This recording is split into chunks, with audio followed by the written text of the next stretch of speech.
수요일 아침입니다. 오늘 말씀을 통해서 은혜가 임하는 또 우리의 삶을 아름답게 변화시킬 수 있는 귀한 시간 되기를 간절히 소망합니다.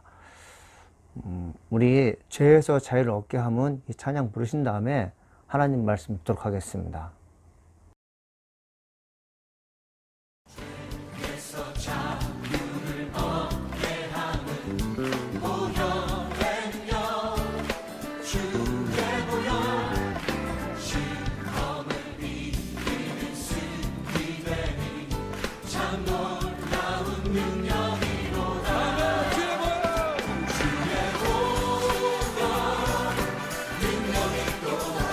주의 피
오늘 우리에게 주시는 말씀은 갈라디아서 5장 1절로 6절 말씀 되겠습니다.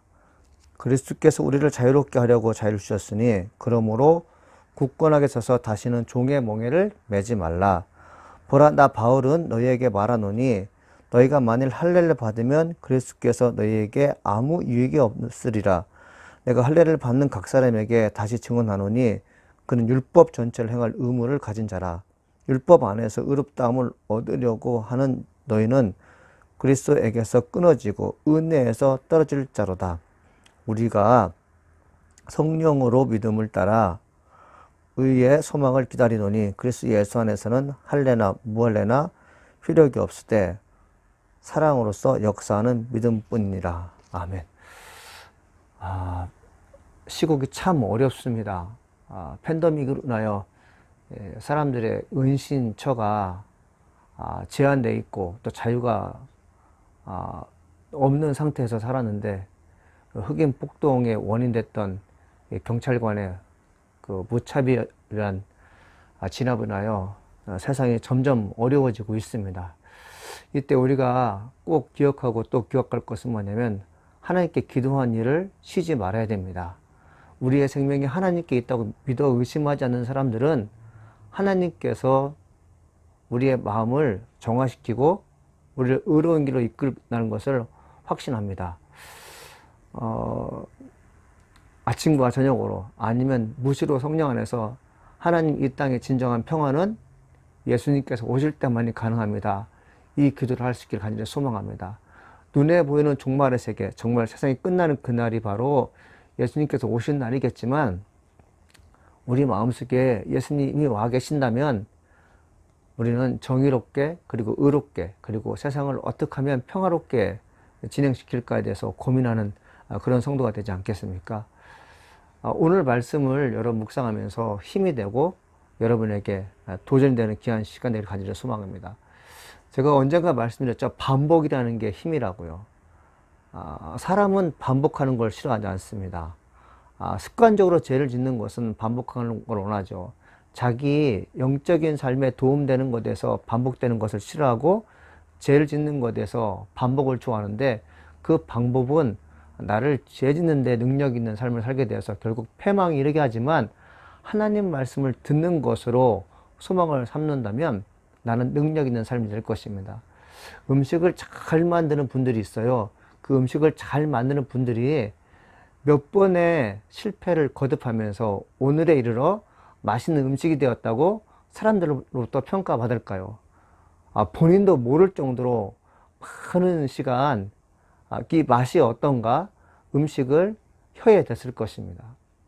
이처럼 세상으로부터 장인으로 그리고 음식을 잘 만든 사람으로 평가받는 사람들이 수없이 많은 반복에 의해서 만들어져서 음식 잘 만든 사람으로 증명되는 것처럼, 예수 믿는 사람이 능력 있는 사람이 되기 위해서는 수없이 많은 시간 말씀을 듣고 말씀을 읽어야 됩니다. 그런 가운데 힘이 사는 것이죠. 오늘 말씀도 여러분 그런 맥락에서 살펴볼 수 있어야 됩니다. 바울이 뭐라고 얘기합니까? 그리스도께서 우리를 자유롭게 하려고 자유를 주셨으니 그러므로 굳건하게 서서 다시는 종의 멍에를 매지 말라. 예수님과 자유가 하나로 연결되어 있습니다. 예수를 믿을 때 자유가 되는 거죠. 예수를 믿지 못하면 종이 되는 것입니다. 우리에게 주어진 멍에는 무엇입니까? 무엇이 우리를 힘들게 하는 줄 아십니까? 그것은 죄 때문에 우리를 힘들게 하는 것이에요. 그 죄를 해결하기 위해서 율법을 만들었는데 율법이 나를 또한 힘들게 하는 것입니다. 이 땅에 사는 사람들은 세상의 법을 지킬 만한 힘이 없는 사람들이 참 많습니다. 그런데 언제 우리가 세상의 법을 이길 수 있고 지킬 수 있는 힘도 생기는가 하면, 예수를 믿을 때 우리에게 힘과 용기가 주어지는 것이죠. 예수님께서 우리에게 해방시켜 주셨어요. 자유를 얻게 하셨다고요. 그런데 우리가 어떤 잘못된 교리를 통해서 그리고 습관적인 죄를 통해서 그 자유를 만끽하지 못하고 잃어버리는 순간 우리는 죄의 종노릇한다는 것이죠. 사랑하는 성도 여러분, 우리는 죄의 종노릇하면 안 됩니다. 잠자는 자가 깨어 기도할수록 여러분 설득시키시고요, 죄 가운데 빠진 영혼이 구원받을 수 있도록 도와주셔야 됩니다. 수렁에 빠진 사람들은 자기 힘으로 절대로 못 빠져나옵니다. 왜요? 수렁에 빠지는 그 순간은요, 허우적거리면 몸부림치면 더 빠지기 때문에 그래요. 그들에게 생명줄을 던져줄 사람이 누구십니까? 바로 예수님이십니다. 예수님, 오늘도 제 수렁에 빠진 우리 아들이, 우리 가족이, 우리 친구가, 우리 이웃이 살아남을 수 있도록 생명줄을 던져주옵소서라고 간곡하게 기도하는 하루가 될 줄 믿습니다.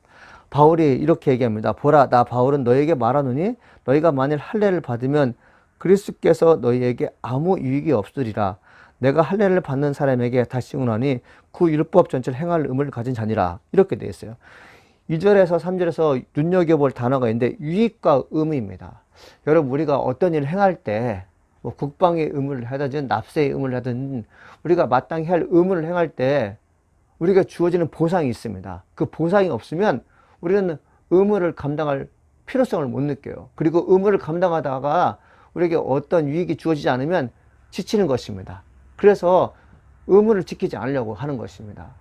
예수를 믿을 때 우리에게 주어지는 것이 무엇일까요? 자유가 주어진다고 했잖아요. 그것이 유익입니다. 반복해서 말씀드리지만 하나님의 나라를 유업으로 받을 수 있는 그런 강력한 유익이 있다고요. 그러나 뭐라고 율법을 너희가 지키고자 한다면, 율법이 의무가 된다면 그 율법 때문에 너희가 힘들게 될 거라고 얘기하고 있어요. 마지막 절에 그렇게 써 있잖아요. 그는 율법 전체를 행할 의무를 가진 자니라 돼 있어요. 율법을 전하는 자도 율법을 든 자도 결국 율법 전체를 행하는 자게 됩니다. 율법을 가르치는 자도 그렇고 율법을 행하는 자도 그렇고 서로 간에 정죄와 심판의 관계에 맺어 있기 때문에 서로에게 눈치를 주게 되고 외식하게 되고 내 죄를 드러나지 않기 위해서 교묘하게 자신을 속이는 모습을 보게 됩니다. 사람이 형사가 되거나 검사가 되거나 그리고 다른 사람의 죄를 잘 지적하는 사람으로 선택된 사람들은 사람들을 잘 믿지 않습니다. 결과가 나와야지 믿습니다. 증거가 된 것들, 증명된 것들을 믿습니다. 우리 있는 사람들이 만약에 이런 삶을 산다고 생각해 보십시오. 가정에 속한 내가 누구로부터 감시를 받게 되고 그리고 세상에 나가서 일을 할 때 늘 누구로부터 집중되는, 즉 뭐냐면 표적이 되어서 늘 나를 지켜보고 있는 사람이 있다고 생각해 보십시오. 이거는 숨을 못 쉬는 것입니다. 율법을 지킬 의무를 가진 사람들은 율법 하나만 지킨 게 아니라 율법 전체를 지켜야 돼요.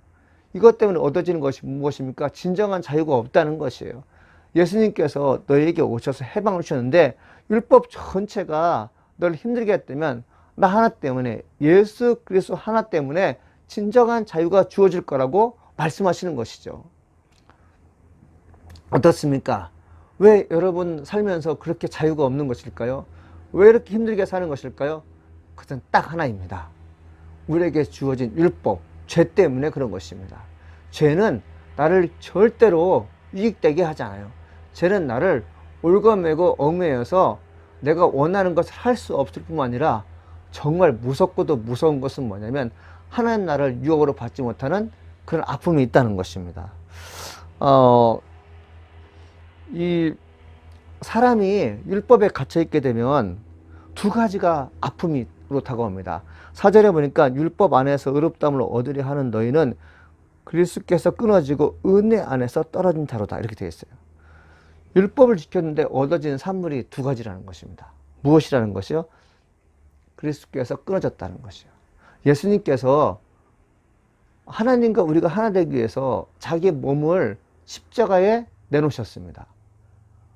그분이 하신 일이 뭐요? 하나님과 교통하기 위해서 십자가를 지셨는데 율법을 지킴으로 말미암아 어떤 일이 벌어지는 것이요? 예수님과 끊어지게 된다는 것입니다. 예수님과 끊어지면 어떻게 될 것인가요? 우리는 교통할 수 없어요. 유선 전화기 있잖아요. 무선 전화기, 지금 와이어리스가 발달되어서 선이 없이도 사람과 통화할 수 있지만 유선 전화가 있을 때는 선이 없으면 사람과 통화할 수 없는 것처럼 율법을 지킴으로 인하여 얻어지는 것이 무엇입니까? 예수님과 끊어졌다는 것이죠. 하나님과 나를 연결시켜주는 은혜가 끊어지면 그건 어떻게 됩니까? 예수가 끊어지면 어떻게 됩니까? 이것은 우리에게 아주 비극이죠. 자유로운 영혼에서 종이 된다는 것입니다. 그러면서 뭐라고 써있냐면 은혜 안에서 떨어졌느니라 되어 있어요. 여러분들은 나무에 달린 과일을 따먹고 싶습니까? 아니면 땅에 떨어진 열매를 먹고 싶습니까? 땅에 떨어진 것은 썩었기 때문에 떨어진 거죠. 썩은 열매는 벌레가 먹었기 때문에 떨어진 것입니다. 그거는 상품 가치가 떨어지는 것이에요. 사람에게 밟힐 수가 있습니다. 어느 누구도 거들떠보지 않기 때문에 흔적도 없이 사라지는 것이에요. 나무에 달려있다는 것은 무엇입니까? 그 열매가 아직도 싱싱하며 그 열매를 맛볼 때 우리에게 기대감을 주기 때문에 나무에 매여 있는 것입니다. 근데 뭐라고 써 있어요? 율법을 뭐예요? 지키는 자는 뭐라고 하는 것이에요? 은혜 안에서 떨어진 자로다 되어 있어요. 하나님의 은혜로 사는 우리들인데 하나님의 은혜 안에 떨어졌다고 생각해 보시죠. 갈라디아서 이제 후반부에 보게 되면 하나님의 은혜를 저버린 자들이 어떤 삶을 사는지 나와 있는데 우리가 그런 삶을 산다고 생각해 보십시오. 제가 섬기는 성도뿐만 아니라 말씀을 듣는 모든 분들이 다른 건 다 잃어버려도 좋다 이거예요. 그런데 하나님의 은혜만큼 갖고 있어야 됩니다. 하나님의 은혜를 주실 때 우리가 생명이 보장되는 것이고 하나님께서 은혜를 주실 때 내가 살아나는 이유를 알게 되는 것이고 하나님의 은혜가 주어졌을 때 삶의 목적이 분명해집니다. 하나님의 은혜가 있을 때 감사라는 것이 있어요. 깨어있어 기도할 이유를 발견하게 됩니다. 하나님의 은혜가 내게 머물 때 타인에게 원망하지 않고 내게 주어진 현실을 발견할 수가 있어요. 하나님의 은혜가 없으면 계속해서 남을 원망하게 됩니다. 내 처지를 미워하게 되고요. 내가 이렇게 된 것은 나 자신의 문제 때문이 아니라 상대방 때문에 생각하게 되고요. 극단적으로 내가 이렇게 못난 것은 내 무능력하며 내가 정말 세상에서 별볼 있는 인생으로 살아가기 때문에 내가 무시당할 수 없다는 자괴감에 빠져요. 자존심이 실추되는 것입니다. 왜 그럴까요? 하나님의 은혜를 경험하지 못해서 그래요. 하나님의 은혜를 경험하는 사람들은 어떤 일이 벌어집니까? 나 비록 약해도 주께서 도와주신다는 것을 알아요. 나는 원래 연약한 사람들이에요. 나는 원래 제 노출에 심각한 영향을 받을 수밖에 없는 연약한 존재예요.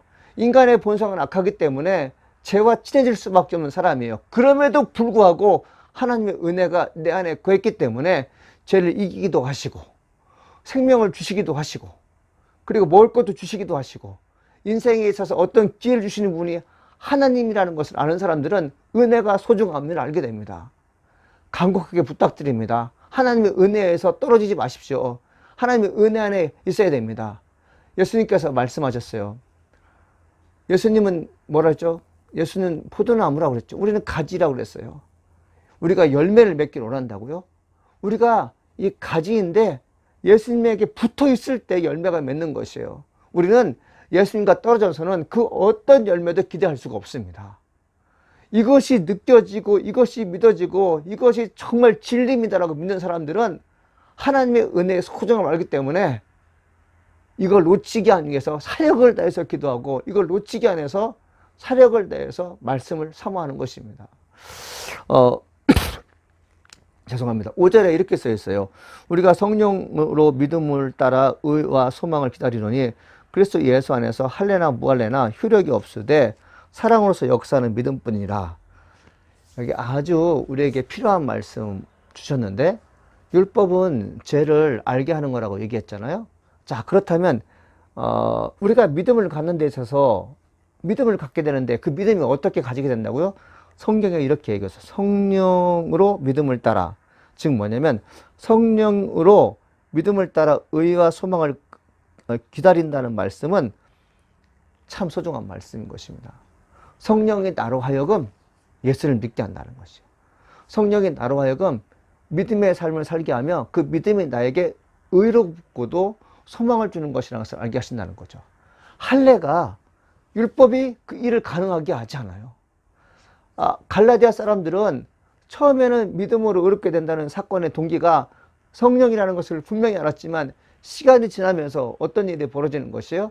잘못된 교리를 위해서 거짓된 복음을 증거하는 사람들 때문에 예전에 그렇게 좋았던 추억거리, 하나님의 영광을 잃었던 삶을 다 잃어버리게 되는 것입니다. 분명히 사도 바울은 얘기해요. 할례나 그런 것이 사람을 의롭게 하는 것이 아니다. 오로지 성령을 통해서 예수를 믿게 하는 것이다. 이렇게 주장하고 있습니다. 무할례나 할례나 효력이 없다 돼 있어요. 의롭게 하는 데 있어서 효력이 없습니다. 오로지 예수를 믿을 때만이 효력이 있음을 성경은 말씀하고 있는 것입니다. 사랑하는 여러분, 수요일 아침 말씀 듣는 여러분, 우리 한번 기도해 보지 않겠습니까?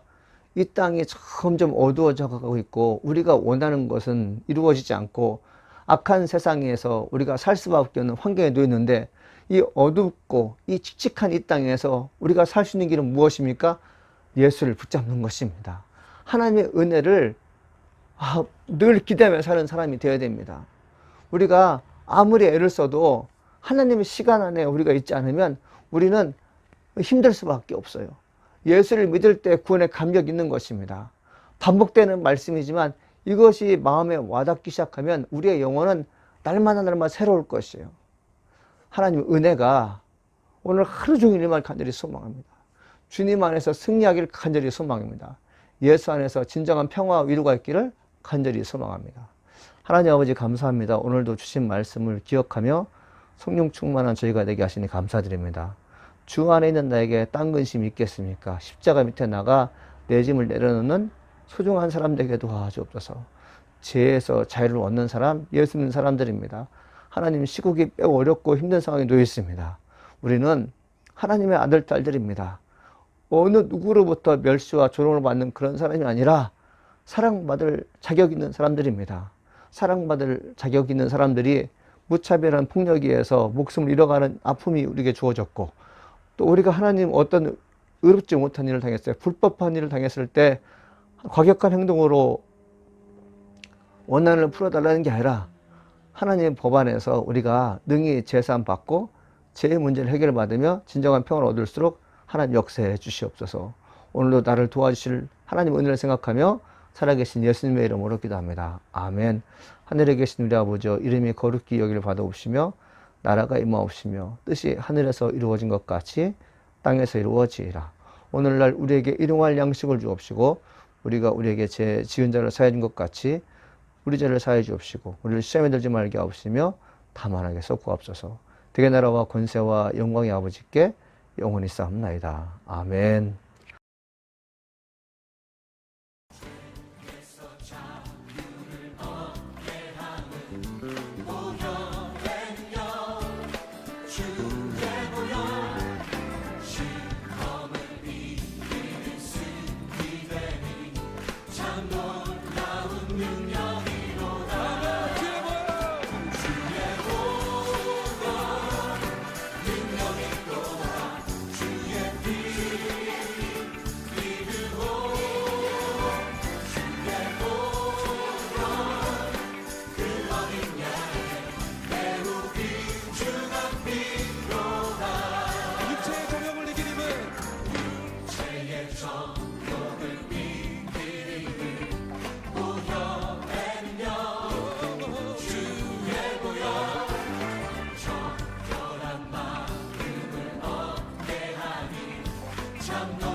날마다 나에게 찬송 주니 참 놀라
살 담력을 주신 하나님 감사드립니다. 예수 그리스도의 그 몸을, 그 찢기운 몸을 통과하여 지성소로 들어갈 수 있는 그 길을 열어주심을 감사드립니다. 저희들이 날마다 주의 얼굴을 구하게 하시옵소서. 날마다 주의 성소에 들어가 주의 얼굴을 구하며 주의 말씀을 듣고 주께 경배하는 예배자로 살게 하시옵소서.